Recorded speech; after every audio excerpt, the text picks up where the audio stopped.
Buenos días.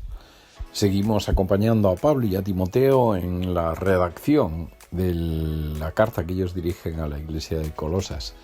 Y hoy vamos a reflexionar sobre uno de los mayores problemas o de los principales problemas que había en la iglesia de Colosas y por las cuales Pablo y Timoteo tienen que escribirles esta carta.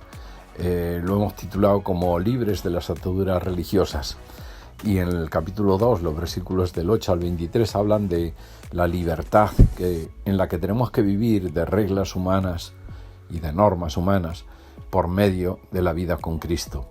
Y hay, digamos que, tres apartados. Uno de ellos es una advertencia a cuidarse de los falsos maestros. El otro apartado es rogar por el rechazo de los falsos maestros. Y el tercero es un análisis de cuál era la herejía que se estaba enseñando en la iglesia de Colosas. En los versículos 8 a 15 del capítulo 2 habla de esta advertencia a cuidarse de falsos maestros y dice Pablo y Timoteo: no permitáis que nadie os atrape con filosofías huecas y disparates elocuentes que nacen del pensamiento humano y de los poderes espirituales de este mundo y no de Cristo, pues en Cristo habita toda la plenitud de Dios en un cuerpo humano. De modo que también vosotros estáis completos mediante la unión con Cristo, quien es la cabeza de todo gobernante y toda autoridad.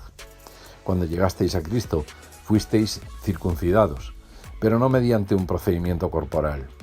Cristo llevó a cabo una circuncisión espiritual, es decir, os quitó la naturaleza pecaminosa, pues vosotros fuisteis sepultados con Cristo cuando os bautizasteis, y con Él también fuisteis resucitados para vivir una vida nueva, debido a que confiasteis en el gran poder de Dios, quien levantó a Cristo de los muertos.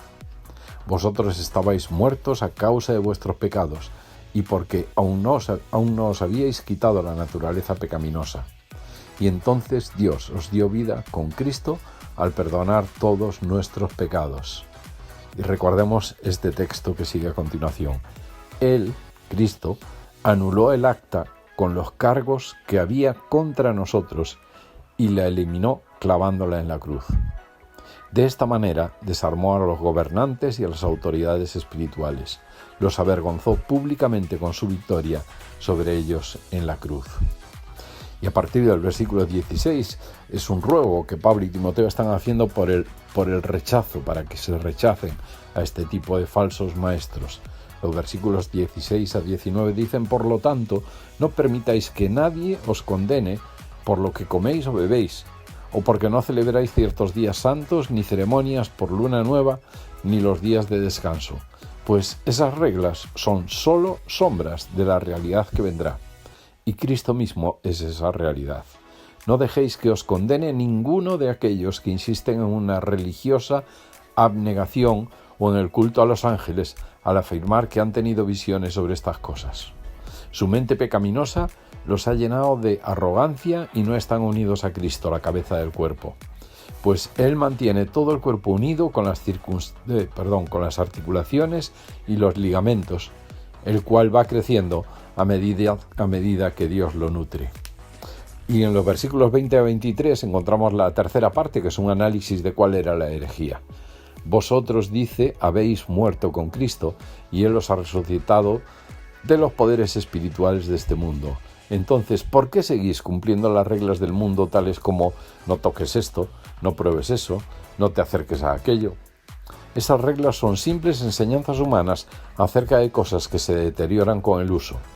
Podrán parecer sabias porque exigen una gran devoción, una religiosa abnegación y una severa disciplina corporal, pero a una persona no le ofrecen ninguna ayuda para vencer sus malos deseos. Los falsos maestros ponían cargas y culpas sobre los creyentes, anulando la libertad y liberación de los pecados en la cruz. ¿Cuántas veces nos sentimos culpables e indignos del perdón de Dios por causa de personas religiosas que quieren imponer cargas que Jesús dejó clavadas en la cruz? Vivamos en libertad. Pablo decía: donde está el Espíritu de Dios, allí hay libertad. Cuando veas que solo te hablan de normas humanas, que además cambian con el tiempo y no afectan a los valores de Dios, huye. Los religiosos legalistas matan la libertad del espíritu y solo desean atarnos. revisemos nuestra actitud de juicio y de crítica, que en la mayor parte de las veces se apoya en un juzgar y en un criticar normas y costumbres sin importarnos los valores y principios de Dios. No te fíes de quienes te analizan con lupa y te cuestionan todo lo que no es fundamental.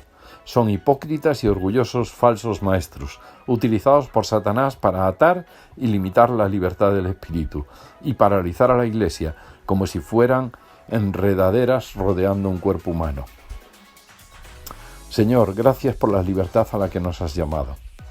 Gracias por los valores y los principios claros que nos has dejado para que nos vaya bien. Perdona nuestra hipocresía y nuestro orgullo cuando juzgamos y criticamos a otras personas por cuestiones superficiales que muchas veces evolucionan con el tiempo. Señor, abre bien nuestros ojos para que nadie nos engañe con una falsa religiosidad y que sea tu Santo Espíritu quien nos guíe en libertad, viviendo de acuerdo con tus valores y principios. Convence a los que juzgan y critican las normas superficiales.